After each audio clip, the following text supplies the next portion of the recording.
History is often defined by its great battles, the clash of armies, the strategies of generals, the outcomes decided by steel and fire.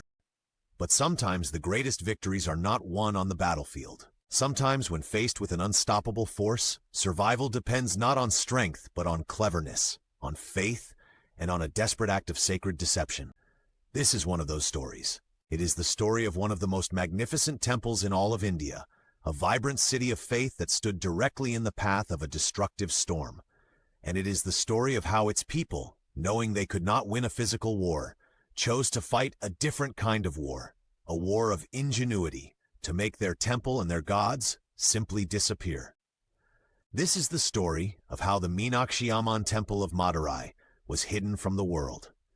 Our story begins in the early 14th century, in the heart of the Tamil lands of South India. The city of Madurai was the glorious capital of the Pandya kingdom, a dynasty that had ruled for centuries. Madurai was known as the Athens of the South, a center of art, poetry, and commerce. Its very heart stood the Meenakshi Temple, a sprawling, breathtaking complex dedicated to the fierce, fish-eyed goddess Meenakshi and her consort Sundaraswarar, a form of Lord Shiva. This was not just a place of worship, it was the soul of the Pandya kingdom. Its towering gopurams, covered in a kaleidoscope of divine sculptures, reached for the heavens. Its halls were filled with unimaginable treasures, gold, pearls, and precious gems gifted by generations of devout kings and citizens. For the people of Madurai, this temple was the center of their universe. But this prosperity had not gone unnoticed. Hundreds of miles to the north, the ruler of the Delhi Sultanate, Alauddin Khilji, heard tales of the immense wealth of the southern kingdoms. He dispatched his most ruthless and effective general, a formidable commander named Malik Kafur, on a massive campaign. March south, conquer the kingdoms, plunder their legendary treasures, and shatter their sacred idols to assert the dominance of the Sultanate.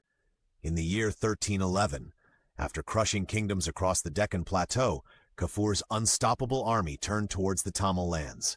His final target was Madurai. The timing for the Pandya kingdom could not have been worse. It was crippled by a bitter civil war between two brothers, Veera and Sundara Pandyan, who were fighting each other for the throne. As news of Kafur's terrifying advance reached Madurai, news filled with stories of other great temples being razed to the ground, a wave of panic and despair gripped the city. The people knew Malik Kafur's goal was not just to loot the temple's gold. He was an iconoclast. His mission was to desecrate the sacred murtis, the idols that embodied the divine.